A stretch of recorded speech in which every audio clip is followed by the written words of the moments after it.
शाम के 7 बज रहे हैं। नमस्कार, न्यूज 24 पर रोज की तरह वक्त हो गया है सबसे बड़ा सवाल का। आपके साथ मैं हूं मानक गुप्ता। देश में दलितों पर अत्याचार को लेकर आज संसद में बहस हो रही है, जिसमें विपक्षी दल सरकार को घेर रहे हैं और गौ रक्षकों पर पीएम मोदी के बयान को डैमेज कंट्रोल एक्सरसाइज बता रहे हैं। दलितों को आश्वासन और गौ रक्षकों को एक इमोशनल चेतावनी प्रधानमंत्री पहले ही जारी कर चुके हैं।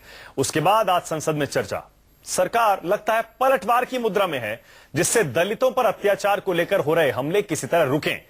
लेकिन इस कवायद में कुछ हिंदूवादी गुट और गौ रक्षक अब सरकार से नाराज दिख रहे हैं। इन गुटों ने पूरे देश में गौ रक्षा का आंदोलन छेड़ने का ऐलान कर दिया है। इसीलिए हमारा सबसे बड़ा सवाल आज यही है, क्या दलितों और गौ रक्षकों के बीच फंस गई है मोदी सरकार? यानी एक तरफ दलित, एक तरफ गौ रक्षक। बैलेंसिंग एक्ट सरकार कैसे करेगी, इसी पर बहस होगी। लेकिन पहले जरा सुनिए प्रधानमंत्री मोदी का वो बयान, जिसके बाद ऐसा लगता है ये पूरा मुद्दा दलित और गौ रक्षक का सरकार के गले की फांस बन गया है और कैसे विपक्ष इस मुद्दे को छोड़ने को तैयार नहीं है। पहले सुनिए पीएम का बयान।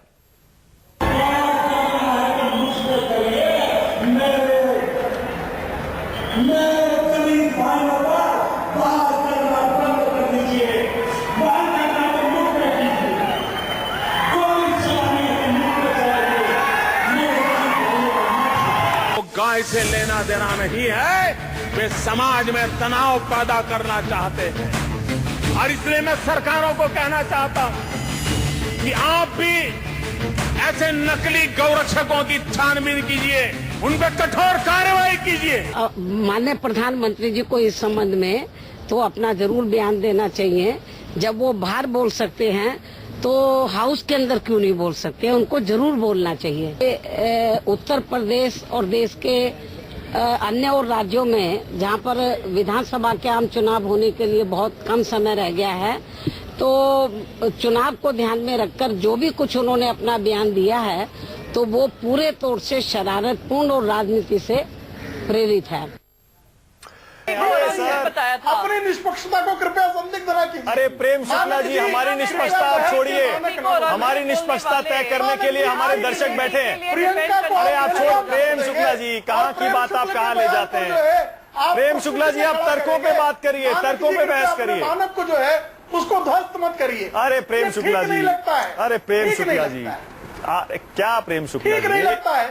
पत्रकारिता को निष्पक्ष रहने दें। प्रेम शुक्ला जी मैं बात कर सकती हूँ? अच्छा एक सेकंड, प्रियंका कुछ कह रही है। इतनी देर से कौन बात कर रहा था?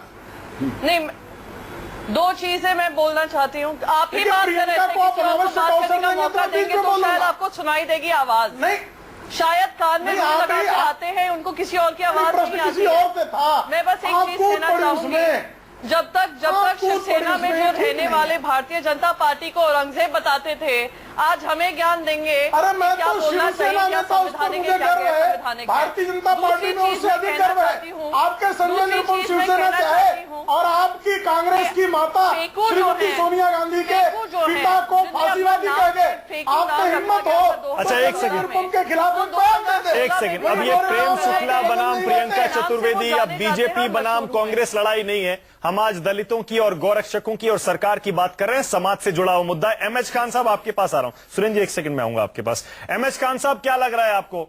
एमएच खान साहब, जो हम सवाल उठा रहे हैं, दलितों को खुश करने के लिए पीएम मोदी ने बयान दिया और सरकार ने, होम मिनिस्ट्री ने एडवाइजरी भी जारी की सारे स्टेट्स को कि गौरक्षकों की गुंडागर्दी बर्दाश्त ना करें। ऐसे में अब गौरक्षक नाराज हो रहे हैं, संगठन नाराज हो रहे हैं। आपको लग रहा है सरकार फंस गई है बीच में? जी नहीं, सरकार तो पहले से फंसी हुई है। ये मोदी जी का बयान जो है ये पूरी तरह से राजनीतिक बयान है।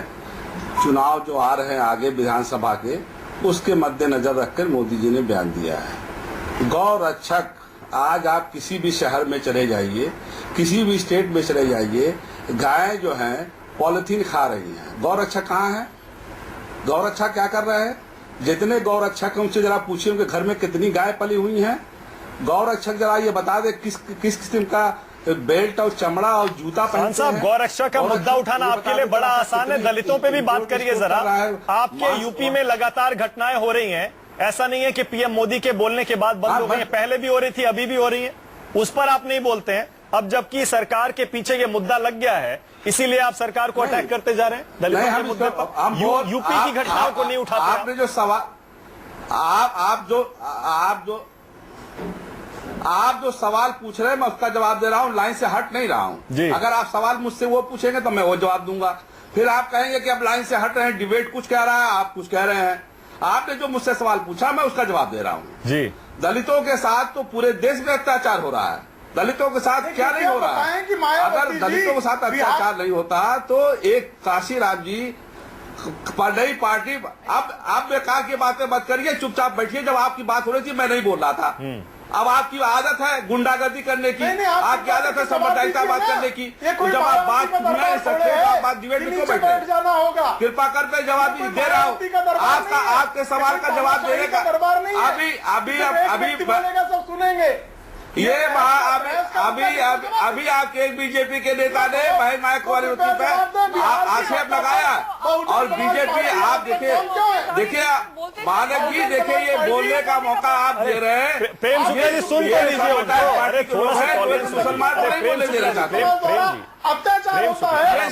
प्रेम जी थोड़ा प्रेम से, अरे थोड़ा प्रेम रखिए, कम से कम टीवी डिबेट में प्रेम जी थोड़ा प्रेम से काम लीजिए। मौन रह जाती है। अब उनको तो सुन लीजिए, आपकी बात सबने सुनी है, उनको भी सुनिए जरा। खान साहब कंप्लीट करिए आप। खान साहब खुशहाल हो जाएगा अगर ये प्रेम रखेंगे तो देश खुशहाल हो जाएगा। प्रेम इनको रखना नहीं है, इनको सांप्रदायिक तरह की बातें करनी है। गौरक्षा का भी नाम पे अभी तक कहां सो रहे थे 2 साल तक गौरक्षा के नाम पे? गौरक्षा क्यों नहीं किया? दलितों का अत्याचार हो रहा है, गुजरात में मारे जा रहे हैं।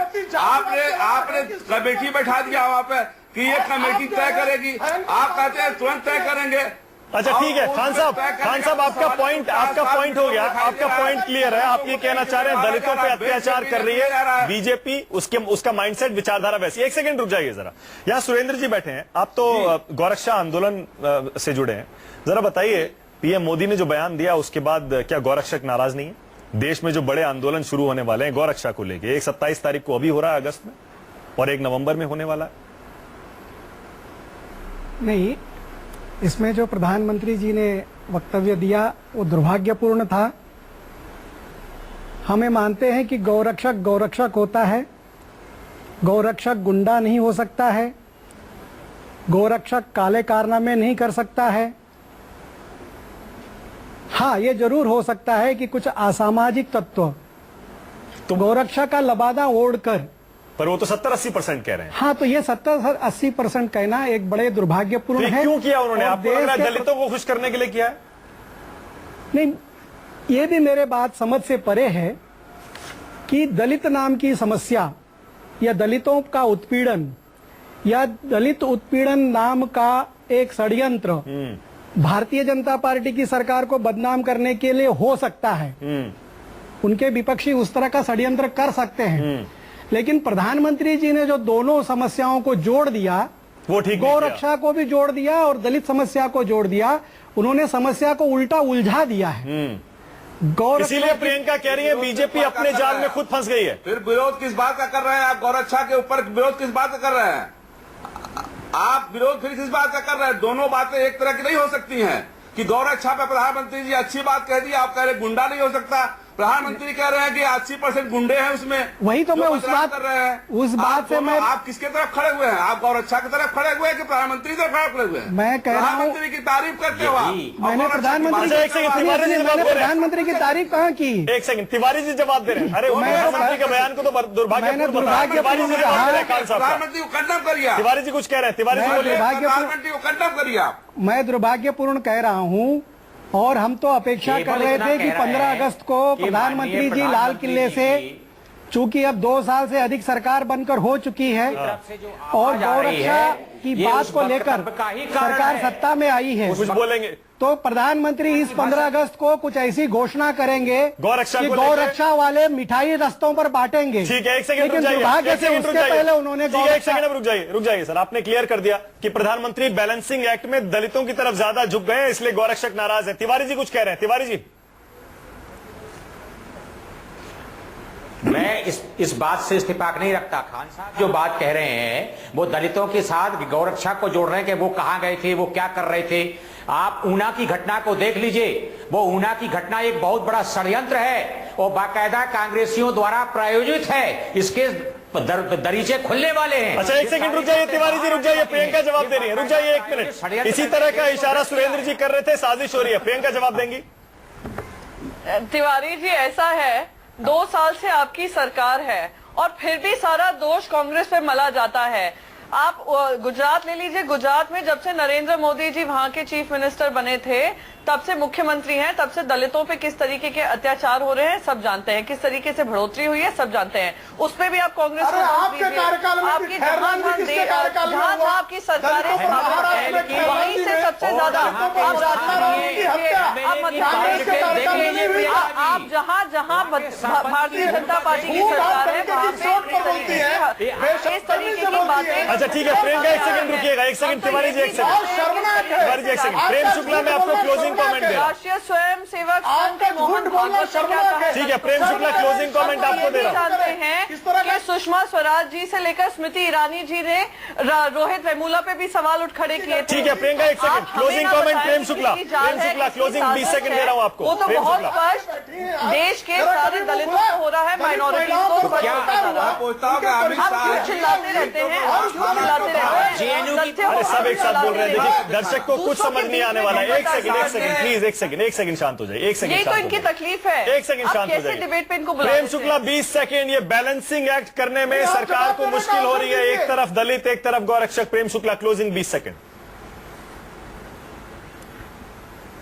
बिल्कुल कोई तरह की तकलीफ नहीं हो रही। कांग्रेस को इस बात का कष्ट है कि सत्ता से जिस तरह से फेंक दी गई है, दलित उसको छोड़ दिए हैं। इस कारण कांग्रेस के पदाधिकारी इस तरह के षड्यंत्र में संलिप्त हैं।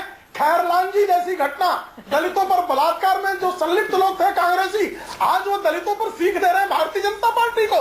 बेशर्मी, शर्म की सारी हदें तोड़ दी है। और प्रियंका ने विशेष करके चलिए सर, मेरे पास टाइम खत्म हो गया, मेरे पास टाइम खत्म हो गया। लेकिन इस बात में कोई शक नहीं है कि सरकार को संतुलन या बैलेंस बनाने में दिक्कत तो हो रही है। इसीलिए शुरू में दलित नाराज थे। दलितों को शांत करने के लिए गौरक्षकों को सख्त संदेश दिया, शांत करने के लिए गौरक्षकों को सख्त संदेश दिया तो गौरक्षक नाराज हो गए। इसीलिए सुरेंद्र जी मांग करें 15 अगस्त को प्रधानमंत्री को लाल किले से गौरक्षकों के लिए कोई नई घोषणा करनी चाहिए। बहुत बहुत शुक्रिया। देखना है सरकार इस बैलेंसिंग एक्ट को आगे कैसे लेकर जाती है। बहुत बहुत शुक्रिया प्रेम शुक्ला, प्रियंका चतुर्वेदी, MS खान, BL तिवारी और सुरेंद्र जी आपका स्टूडियो में आने के लिए। सबसे बड़ा सवाल में थोड़ा सा ब्रेक लेना पड़ेगा, बाकी खबरें इस ब्रेक के बाद। देखते रहिए News 24।